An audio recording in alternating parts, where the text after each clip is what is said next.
మన home minister గారికి ఇవేవీ పట్టట్లేదు. వీటి కోసం ఆవిడ స్పందించరు. మొన్నే చూసాం సత్యసాయి జిల్లాలో 14 సంవత్సరాల దళిత మైనర్ బాలికని 14 మంది టీడీపీ కార్యకర్తలు దారుణంగా 6 నెలల పాటు అత్యాచారం చేశారు. వీడియోలు తీసి బ్లాక్మెయిల్ చేయడం జరిగింది. వాళ్ళందరూ కూడా టీడీపీ కార్యకర్తలే. దాని మీద మాత్రం హోమ్ మినిస్టర్ గారు స్పందించరు. అంతకుముందు తీసుకుంటే వెస్ట్ గోదావరి ఉండి నియోజకవర్గంలో మనం చూసాం ఒక మైనర్ బాలిక మీద అత్యాచారం, 8 సంవత్సరాల మైనర్ బాలికని 75 సంవత్సరాల వృద్ధుడు అత్యాచారం చేయడం జరిగింది. ఇవేవి కూడా మన హోమ్ మినిస్టర్ గారికి కనిపించదు. కానీ మా వైఎస్ఆర్ కాంగ్రెస్ పార్టీ మీద, మా జగన్మోహన్ రెడ్డి గారి మీద, అతని కుటుంబ సభ్యుల మీద దుమ్మెత్తిపోయడంలో మాత్రం హోమ్ మినిస్టర్ గారు ముందుంటారు. సాక్షి టీవీలో జరిగిన ఒక డిబేట్లో ఒక జర్నలిస్ట్ తప్పుగా మాట్లాడితే అతను చేసిన వ్యాఖ్యల్ని పట్టుకొని ఆ వ్యాఖ్యల్ని అతను వెనక్కి తీసుకోవడం జరిగింది, క్షమించమని కోరడం జరిగింది. అలాగే సాక్షి టీవీ కూడా దీని మీద ఖండన విడుదల చేయడం జరిగింది. ఈ వ్యాఖ్యల్ని పట్టుకొని మా పార్టీని, జగన్మోహన్ రెడ్డి గారిని, అతని కుటుంబ సభ్యుల్ని గురించి దుమ్మెత్తి పోస్తూ చంద్రబాబు నాయుడు గారు, ఈ కూటమిలో ఉన్న నాయకులు, మంత్రులు, వీళ్ళ ఎల్లో మీడియా అదే పనిగా పెట్టుకొని ప్రచారం ప్రారంభించారు. చంద్రబాబు నాయుడు గారి సంగతి మనందరికీ తెలుసు. అతను ఎలాంటి రాజకీయం అంటే జరగంది జరిగినట్టుగా చెప్తూ, లేనిది ఉన్నట్టుగా చెప్తూ, జరిగిన విషయాన్ని వక్రీకరించి రాజకీయాలు చేయడం మొదటి నుంచి కూడా మన ముఖ్యమంత్రి గారైన చంద్రబాబు నాయుడు గారికి వెనతో పెట్టిన విద్య. ఈ విషయాన్ని కూడా డైవర్ట్ చేస్తూ ఆల్రెడీ ఖండించిన విషయాన్ని, అలాంటి తప్పుడు మాటల్ని మా పార్టీ ఎప్పుడూ హర్షించదు. దాన్ని ముందుగానే వెంటనే సాక్షి టీవీ ఖండించడం జరిగింది. దాన్ని పట్టుకొని దాన్ని వక్రీకరిస్తూ చిల్లువలు పలువులు చేస్తూ ఈ విధంగా ఇలాంటి దోషణలకు పాల్పడడం ఎంతవరకు సమంజసమని నేను అడుగుతూ ఉన్నాను. తీసుకుంటే ఏడాది గడిచింది ఈ కూటమి ప్రభుత్వం అధికారంలోకి వచ్చి. ఏడాది పాలనలో పూర్తిగా వీళ్ళు వైఫల్యం చెందారు. ఇచ్చిన హామీలు ఏ ఒక్కటి అమలు చేయలేదు సరికదా. మహిళల రక్షణ విషయంలో పూర్తిగా వైఫల్యం చెందిన విషయం మనం చూసాం. ఈ రోజు ఆంధ్రప్రదేశ్ రాష్ట్రంలో మహిళల మాన ప్రాణాలు గాల్లో దీపాల్లో ఉన్నాయి. ఇలాంటి పరిస్థితిలో డైవర్షన్ పాలిటిక్స్ కి వీళ్ళు పూనుకోవడం జరిగింది.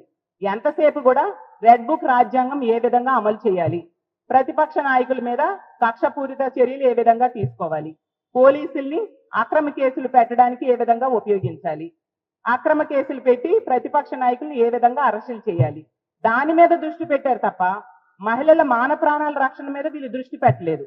ఇలాంటి ఇష్యూస్ ఏమైనా దొరికితే దాన్ని పట్టుకొని చిలువలు పలువులు చేస్తూ మా జగన్మోహన్ రెడ్డి గారి మీద, అతని కుటుంబ సభ్యుల మీద తిట్టడం, దుమ్మెత్తిపోయడం పనిగా పెట్టుకోవడంలో వీళ్ళు ముందుంటూ ఉన్న పరిస్థితి మనం చూస్తూ ఉన్నాం. అంటే దిగజారుడు రాజకీయాలు అన్నమాట.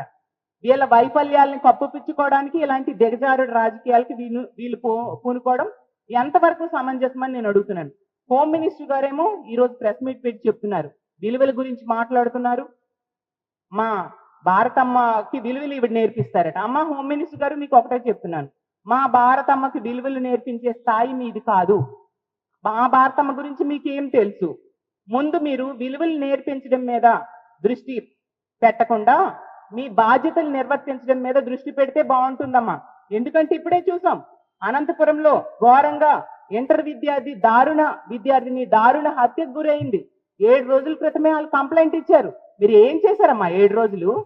కనీసం ఎస్పీకేని అడిగారా? ఈ అమ్మాయి మీద మిస్ అయింది అని కంప్లైంట్ ఇచ్చారు, ఏమైంది అని మీరు ఎంక్వైరీ చేశారా? చేస్తే ఇలాంటి దారుణ హత్యకు గురయ్యేది కాదు కదా.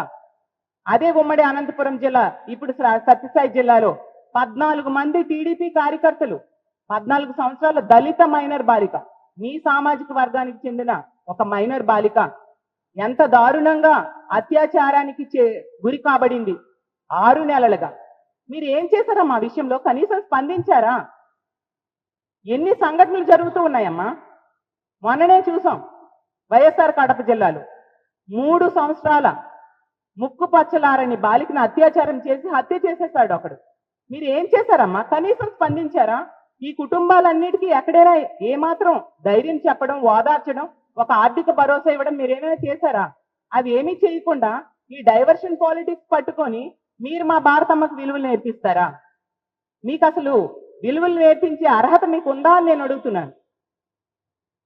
ఎంతసేపు డైవర్షన్ పాలిటిక్స్.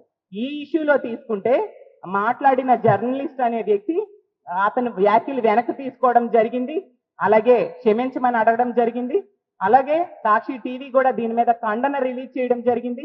అయినా కూడా దీన్ని ఎందుకు పెద్ద చేస్తున్నారు? మీ బాధ్యతలు సక్రమంగా నిర్వర్తించడం మీద దృష్టి పెట్టండి. అసలు విలువల గురించి మాట్లాడుతున్నారు. ఎన్నికల టైంలో, ఎన్నికల ముందు, ఎన్నికల తర్వాత మీరు మాట్లాడిన మాటలు, మీరు మహిళల్ని కించపరుస్తూ మాట్లాడిన మాటలు అందరూ విన్నాం. మరి దానికి మీరు క్షమాపణ చెప్పాలి కదా.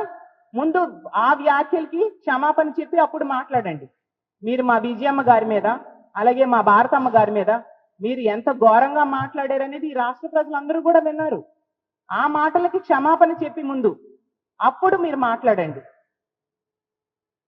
అలాగే తీసుకుంటే అడుగడుగునా కూడా ఈరోజు తీసుకుంటే రాష్ట్రంలో భద్రత గాలికి వదిలేశారు. ఒక చేతకాని హోమ్ మినిస్టర్గా మీరున్నారు. ఈరోజు మద్యం ఏరులై పారుతూ ఉండే పరిస్థితి. బెల్ షాప్స్ విచ్చలవిడిగా కనిపిస్తూ ఉన్నాయి. 60-70 వేల బెల్ షాప్స్ ఈ రాష్ట్రంలో కూటమి ప్రభుత్వం అధికారంలోకి వచ్చాక ఏర్పడిన పరిస్థితి మనందరం చూసాం. మరి ఆ బెల్ షాప్స్ ని కంట్రోల్ చేయండి. మీరు ఏం చెప్పారమ్మా హోమ్ మినిస్టర్ అయిన వెంటనే? మా కూటమి ప్రభుత్వం అధికారంలోకి వచ్చింది, మహిళలందరూ ప్రశాంతంగా నిద్రపోండి అన్నారు. ఎక్కడ నిద్రపోతున్నారమ్మా? ముక్కు పచ్చలారని 6 నెలల చిన్నారుల నుంచి 60 ఏళ్ళ వృద్ధులకు కూడా అత్యాచారాలు గురవుతూ ఉండే పరిస్థితి.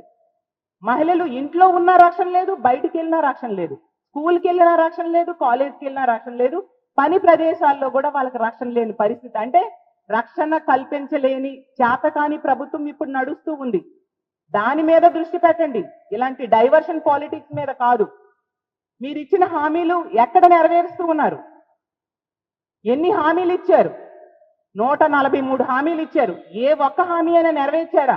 దాని మీద అసలు దృష్టి పెట్టారా? ముఖ్యమంత్రి గారు కానీ, మంత్రులు కానీ, డిప్యూటీ సీఎం గారు కానీ, హోమ్ మినిస్టర్ గారు కానీ దృష్టి పెట్టారా? గంజాయి 100 రోజుల్లో రూపుమాపుతామని హోమ్ మినిస్టర్ గారు, అలాగే విద్యాశాఖ మంత్రి అయిన లోకేష్ గారు చెప్పారు. ఎక్కడ రూపుమాపారు గంజాయి? వెచ్చలు విడిగా దొరుకుతుంది. హోమ్ మినిస్టర్ గారు సొంత జిల్లా అయిన ఉమ్మడి విశాఖపట్నం జిల్లాలోనే గంజాయి ప్రొడక్షన్ జరుగుతూ ఉండే పరిస్థితి మనం చూస్తూ ఉన్నాం. హోమ్ మినిస్టర్ గారి సొంత నియోజకవర్గం ద్వారా ఆ నియోజకవర్గం మీదుగా గంజాయి రవాణా జరుగుతూ ఉండే పరిస్థితి మనం వింటూ ఉన్నాం. ఎంత దారుణమైన పరిస్థితులు నెలకొని ఉన్నాయి. డ్రగ్స్ ఈరోజు డోర్ డెలివరీ జరుగుతూ ఉండే పరిస్థితి రాష్ట్రంలో ఉంది. అంత దారుణంగా మద్యం, గంజాయి, డ్రగ్స్ విచ్చలవిడిగా దొరుకుతూ ఉంటే మీరు ఎందుకు స్పందించట్లేదు? వాటన్నిటి మీద వదిలేసి ఇలా ప్రెస్ మీట్స్ పెట్టడం, స్టేట్మెంట్స్ ఇవ్వడం, ప్రతిపక్ష నాయకుడైన జగన్మోహన్ రెడ్డి గారిని, అతని కుటుంబ సభ్యుల్ని దుమ్మెత్తిపోయడం, ఇదేనా మీకు ఇచ్చిన బాధ్యత?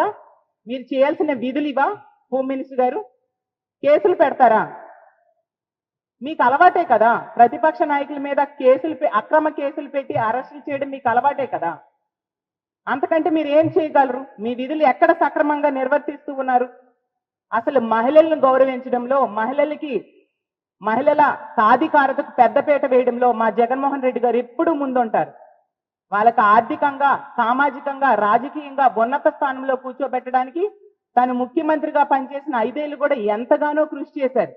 అతను ప్రవేశపెట్టిన 11 పథకాలు మహిళల కోసమే ప్రవేశపెట్టడమే కాకుండా, మహిళలకి ఉన్నత స్థానంలో కూర్చోబెట్టడమే కాకుండా, అతను 32 లక్షల ఇళ్ల పట్టాలు మహిళల పేరుని ఇచ్చారు. 22 లక్షల ఇల్లు కట్టివ్వడం జరిగింది. అంత చక్కగా మహిళా సాధికారత కోసం కృషి చేశారు. మహిళలు రాజకీయంగా ఉన్నత స్థానాల్లో కూర్చోబెట్టడమే కాకుండా, ఇచ్చిన నామినేటెడ్ పదవుల్లో, నామినేటెడ్ వర్క్స్ లో 50% మహిళలకే అవకాశాలు ఆ రోజు జగన్మోహన్ రెడ్డి గారు ఇవ్వడం జరిగింది. అమ్మఒడి అనే పథకం, డ్రాప్ అవుట్స్ ని తగ్గించడం కోసం అమ్మఒడి పథకాన్ని ప్రవేశపెట్టి స్కూల్కి వెళ్లే పిల్లల తల్లి అకౌంట్స్ లో వేస్తూ తల్లిలకి అంత గౌరవం ఇచ్చారు. జగనన్న విద్యా దీవెన, వసతి దీవెన, అలాగే తీసుకుంటే ఏ వర్క్ ఇచ్చినా కూడా అది మహిళల పేరుతో ఇస్తూ అంత చక్కగా మహిళలకు పెద్దపీట వేస్తూ అతను పరిపాలన చేయడమే కాకుండా మహిళా రక్షణకు పెద్దపీట వేస్తూ దిశ వ్యవస్థను తీసుకొచ్చారు. దిశ యాప్ అనేది మన అందరము చూసాము. జగనన్న పరిపాలించిన 5 ఏళ్ళు కూడా దిశ యాప్ ను ఉపయోగించుకొని 1,30,00,000 మంది ఆ యాప్ ని డౌన్లోడ్ చేసుకున్నారు. ఎంతో మంది మహిళలు దిశ యాప్ ను ఉపయోగించుకొని రక్షణ పొందడం జరిగింది. SOS బటన్ నొక్కిన 10 నిమిషాల్లో పోలీసులు వచ్చి రక్షించిన పరిస్థితులు మనం చూసాం. ఈ రోజు ఏది ఆ మహిళల రక్షణ? ఈ రోజు మహిళల రక్షణ మీరు గాలికి వదిలేసి ఏదో డిబేట్ లో జరిగిన అంశాన్ని వాళ్ళు క్షమాపణ అడిగాక కూడా ఇలా డైవర్ట్ చేస్తూ, ఇలా వక్రీకరిస్తూ, ఇలాంటి దోషణలు చేయడం ఎంతవరకు సమంజసమని నేను అడుగుతూ ఉన్నాను. ఈ రోజు తీసుకుంటే చంద్రబాబు నాయుడు గారు మహిళలకి ఎన్ని హామీలు ఇచ్చారు? అసలు ఇచ్చిన హామీలన్నీ మహిళలకి ఇచ్చారు కదా, మరి ఏ ఒక్కటైనా నెరవేర్చారా? ఏది తల్లికి వందనం? 12 నెలలు గడిచింది కదా. హోమ్ మినిస్టర్ గారు మీరు అడగరా మీ ముఖ్యమంత్రి గారికి తల్లికి వందనం ఎప్పుడు వేస్తారు? పిల్లలు ఇప్పుడు ఇంట్లో ఉన్న పిల్లలందరికీ ఇచ్చేస్తామన్నారు కదా, ఎప్పుడు వేస్తారు చంద్రబాబు నాయుడు గారు అని మీరు అడగరా? అలాగే తీసుకుంటే మహాశక్తి అని ఒక పెద్ద పథకాన్ని ప్రవేశపెట్టారు. నెలకి 1,500 చొప్పున, సంవత్సరానికి 18,000 రూపాయలు, 19 సంవత్సరాల నుంచి 59 సంవత్సరాల మహిళలకు ఇస్తానని చెప్పేసి. ఏదా మహాశక్తి పథకం? మరి సంవత్సరం గడిచిపోయిందే. ఉచిత బస్సు 2.5 కోట్ల మంది మహిళలకి నిట్ట నిలువుగా మోసం చేశారు చంద్రబాబు నాయుడు గారు, కూటమి ప్రభుత్వం. ఉచిత బస్సు ఏ రాష్ట్రాలను చూసి కాపీ కొట్టారు? పక్కనున్న తెలంగాణ, కర్ణాటక రాష్ట్రాలను చూసి కాపీ కొట్టారు. ఆ రాష్ట్రాల్లో వాళ్ళ అధికారంలోకి వచ్చిన నెల రోజుల్లో దాన్ని అమలు చేశారు. ఏది మన రాష్ట్రంలో ఉచిత బస్సు? 12 నెలలు గడిచిపోయింది కదా, ఉచిత బస్సు ఎక్కడుంది? అలాగే గ్యాస్ సిలిండర్స్, 3 గ్యాస్ సిలిండర్స్ ఇస్తానని మొదటి ఏడాది 1 సిలిండర్ ఇవ్వడం జరిగింది. అంటే 1/3, అర గ్యాసు, పావు గ్యాసు అలాగా. అలాగే 20 లక్షల ఉద్యోగాలు ఇస్తానన్నారు. అంటే సంవత్సరానికి 4 లక్షల ఉద్యోగాలు ఇవ్వాలి. 4 లక్షలు కాదు కదా, 4 ఉద్యోగాలు కూడా ఇవ్వలేదు. జగనన్న ఇచ్చిన ఉద్యోగాలు మళ్ళీ పీకేసిన పరిస్థితి. ఎంత దారుణంగా వాలంటీర్ వ్యవస్థని 5,000 నుంచి 10,000 చేస్తానని చెప్పి నమ్మబలికి ఓట్లు వేయించుకొని ఈరోజు వాలంటీర్ వ్యవస్థే లేకుండా చేసేశారు. ఆ ఉద్యోగాలను తీసేయడం జరిగింది. అలాగే రేషన్ వెహికల్స్ లో పనిచేసే వ్యక్తులు ఉద్యోగాలు లేకుండా చేశారు. అలాగే గవర్నమెంట్ మద్యం షాప్స్ లో పనిచేసే ఉద్యోగస్తులకి ఉద్యోగాలు లేకుండా చేయడం జరిగింది. ఈ విధంగా ఇన్ని ఉద్యోగాలు, 50,000 అవుట్ సోర్సింగ్ ఉద్యోగాలను తీసేయడం జరిగింది. ఇన్ని ఉద్యోగాలు తీసేశారు, ఒక్కటి కూడా కొత్తది ఇవ్వకుండా.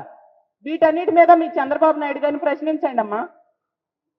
హామీలు ఒక్కటి నెరవేర్చలేదు సరికదా. ఎంత దారుణంగా ప్రజల్ని మభ్యపెట్టి మోసం చేశారు.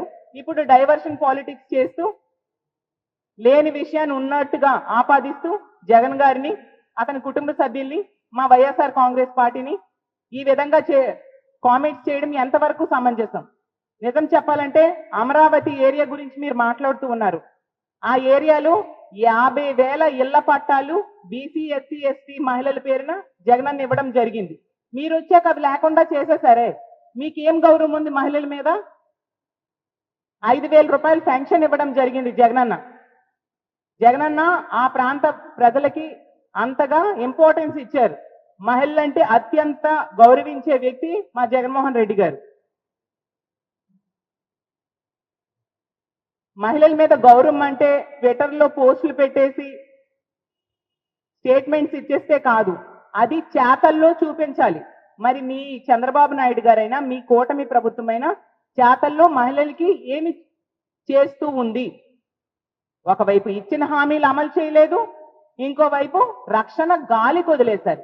ఈరోజు ఆడపిల్లల పరిస్థితి ఆంధ్రప్రదేశ్ రాష్ట్రంలో అత్యంత దారుణంగా ఉంది. ఈ మద్యం, గంజాయి, డ్రగ్స్ కి బానిస అయిపోయి ఒక మృగాల్లా ప్రవర్తిస్తూ ఉండే పరిస్థితి. దారుణంగా అత్యాచారాలు చేస్తున్నారు, హత్యలు చేస్తూ ఉన్నారు. అసలు మనం ప్రజాస్వామ్య రాజ్యంలో ఉన్నామా లేదా ఆటవిక రాజ్యంలో ఉన్నామా తెలియని పరిస్థితుల్లో ఈరోజు ఆంధ్రప్రదేశ్ రాష్ట్రంలో మహిళలు ఉన్నారు.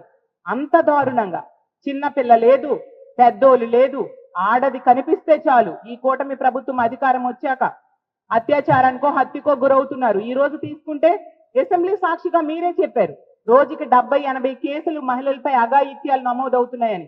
అంటే గంటకి 3-4 కేసులు నమోదవుతున్నాయి. మరి మీరు వాటన్నిటి మీద స్పందించండి అమ్మా. అది మానేసి విలువల గురించి మాట్లాడే అర్హత మీకు ఎక్కడుంది? మీ బాధ్యతల మీద మీరు ముందు దృష్టి పెట్టాల్సిందిగా కోరుతున్నాను. అసలు లా అండ్ ఆర్డర్ కంట్రోల్ చేయడంలో మీ ట్రాక్ రికార్డ్ అత్యంత దారుణంగా ఉంది. కొద్ది రోజుల క్రితం చంద్రబాబు నాయుడు గారు చేసిన సర్వేలోనే మీ హోమ్ డిపార్ట్మెంట్ 18వ స్థానం, 20 స్థానాల్లో 18వ స్థానంకి వచ్చింది. అంటే ఎంత దారుణంగా మీరు పాలనలో వైఫల్యం చెందారు అనేది అర్థమవుతుంది. సాక్షాత్తు మీ డిప్యూటీ సీఎం గారే చెప్పారు, హోమ్ మినిస్టర్ గా మీరు వైఫల్యం చెందారు అని చెప్పేసి. ఇన్ని సంఘటనలు జరుగుతుంటే అసలు సత్యసాయి జిల్లాలో మొన్ననే జరిగింది కదా, 14 సంవత్సరాల బాలిక, 9వ తరగతి బాలికని తండ్రి చనిపోయాడు. మీ కార్యకర్తలు 14 మంది ఈ విధంగా చేయడం జరిగింది కదా, ఎందుకు వాళ్ళని అరెస్ట్ చేయట్లేదు? ఒక దళిత మహిళా హోమ్ మినిస్టర్ ఈ రాష్ట్రానికి ఉన్నారు, ఎందుకు ఈ దుర్మార్గులను అరెస్ట్ చేయట్లేదు? అంటే తెలుగుదేశం పార్టీ కార్యకర్తలు అయితే మీరు అరెస్ట్ చేయరా?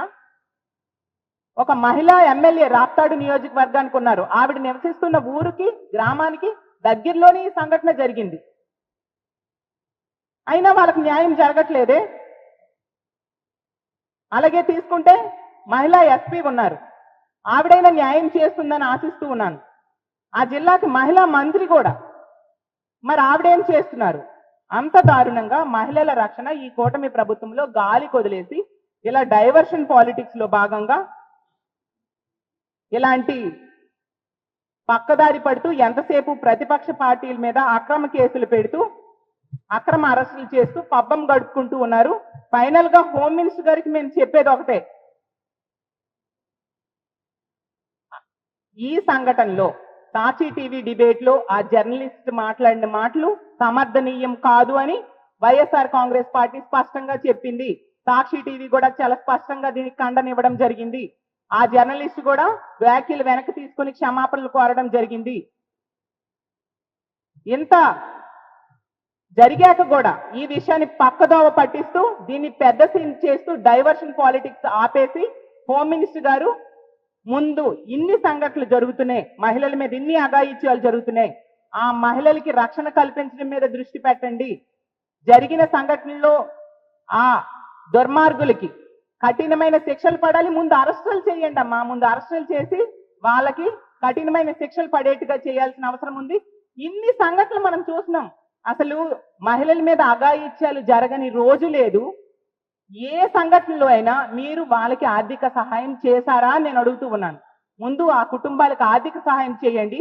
మీరు ఇలాంటి ప్రెస్ మీట్లు పెట్టడం మానేసి, అసలు అనంతపురం వెళ్ళి అది ఇంటర్ విద్యార్థి హత్య కావించబడింది కదా, దారుణమైన హత్య కావించబడింది. ఆ కుటుంబం దగ్గరికి వెళ్ళి ముందు పరామర్శ చేయండి, అసలు ఏం జరిగిందో తెలుసుకోండి, చేసిన వాళ్ళకి అరెస్ట్ చేయండి. ఎందుకు మీరుంటున్న విశాఖపట్నంలో నా భీమిలిలో కూడా మైనర్ బాలిక మీద అత్యాచారం జరిగింది కదా, ఆ కుటుంబం దగ్గరికి వెళ్ళి వాళ్ళకి భరోసా ఇవ్వండి, ధైర్యం చెప్పండి. మహిళల మాన ప్రాణాలు కాపాడడం మీద దృష్టి పెట్టాల్సిందిగా హోమ్ మినిస్టర్ గారిని కోరుతున్నాను. ఇక ముందైనా ఇలాంటి తప్పుడు వ్యాఖ్యలు చేయడం మీద దృష్టి పెట్టకుండా మహిళల రక్షణ మీద దృష్టి పెట్టాల్సిందిగా హోమ్ మినిస్టర్ గారిని కోరుతున్నాం. ఇదే కనుక కొనసాగితే మాత్రం, ఇలా మహిళలకి రక్షణ లేని పరిస్థితి కొనసాగితే, ఇప్పటికే ప్రజల్లో తీవ్రమైన వ్యతిరేకత ఈ కూటమి ప్రభుత్వం మీద ఏర్పడింది. ఎందుకంటే జగన్మోహన్ రెడ్డి గారు రామరాజ్యం లాంటి పాలన ఇస్తే వీళ్ళు రాక్షస రాజ్యం లాంటి పాలన అందిస్తూ ఉండే పరిస్థితి. ఈ రోజు కూటమికి ఓట్లేసిన ప్రజలందరూ కూడా బాధపడుతూ ఉన్నారు, ఎందుకు ఇలాంటి వాళ్ళకి ఓట్లేసామా అని చెప్పి.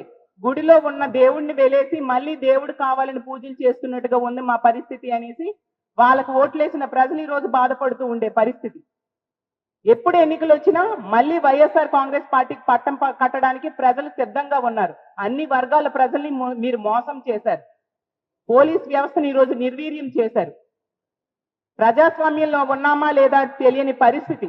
ఎంతసేపు రెడ్ బుక్ రాజ్యాంగం అమలు మీద దృష్టి పెట్టి ఎల్లో బుక్ లో ఇచ్చిన హామీలని తొంగలో తొక్కిన పరిస్థితి మనం చూస్తూ ఉన్నాం.